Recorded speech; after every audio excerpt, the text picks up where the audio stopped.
రొటీన్‌గా చేసుకునే కొబ్బరి చట్నీ, పల్లి చట్నీ ఇంకా ఎన్ని రోజులు తింటావు మచ్చా? కొత్తగా ఈ బీట్రూట్ చట్నీ ట్రై చేయి. దీన్ని దోసలో, ఇడ్లీలో, రైస్‌లో ఇట్లా అన్నిట్లో మిక్స్ చేసి కుమ్మొచ్చు. లేట్ ఎందుకు? ఈ బీట్రూట్ చట్నీ ఎట్లా చేయాలో చూపిస్తా పద. ఫస్ట్ శనగపప్పు, మినప్పప్పు, ఎండు కొబ్బరి, వెల్లుల్లి, చింతపండు, ఎండుమిర్చి, స్లైస్డ్ బీట్రూట్, కరివేపాకు, జీలకర్ర, మెంతులు, ఉప్పు, పసుపు అండ్ నూనె రెడీగా పెట్టుకో. ఫస్ట్ స్టవ్ ఆన్ చేసి ప్యాన్ పెట్టి ఎండుమిర్చి, మినప్పప్పు, శనగపప్పు, మెంతులు, జీలకర్ర యాడ్ చేసి బాగా రోస్ట్ చేయి. ఇలా రోస్ట్ అయ్యాక వాటిని మిక్సీ జార్లోకి షిఫ్ట్ చేసి కూల్ అయ్యేంత వరకు పక్కన పెట్టుకో.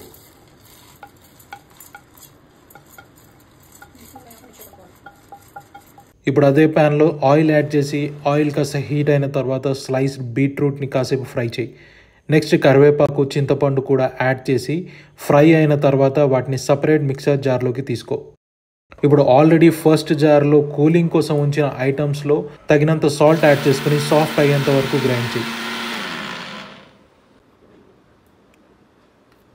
ఇప్పుడు బీట్రూట్తో పాటు ఫ్రై చేసుకున్న ఐటమ్స్ గ్రైండ్ చేసి మనం ఆల్రెడీ గ్రైండ్ చేసుకున్న మసాలాని దాంతోపాటు హాట్ వాటర్ని యాడ్ చేసి స్మూత్గా గ్రైండ్ చేయాలి.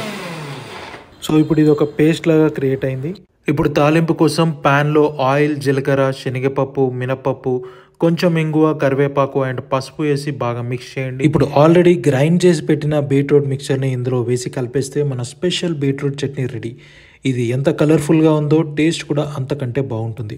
మీరు కూడా ట్రై చేయండి.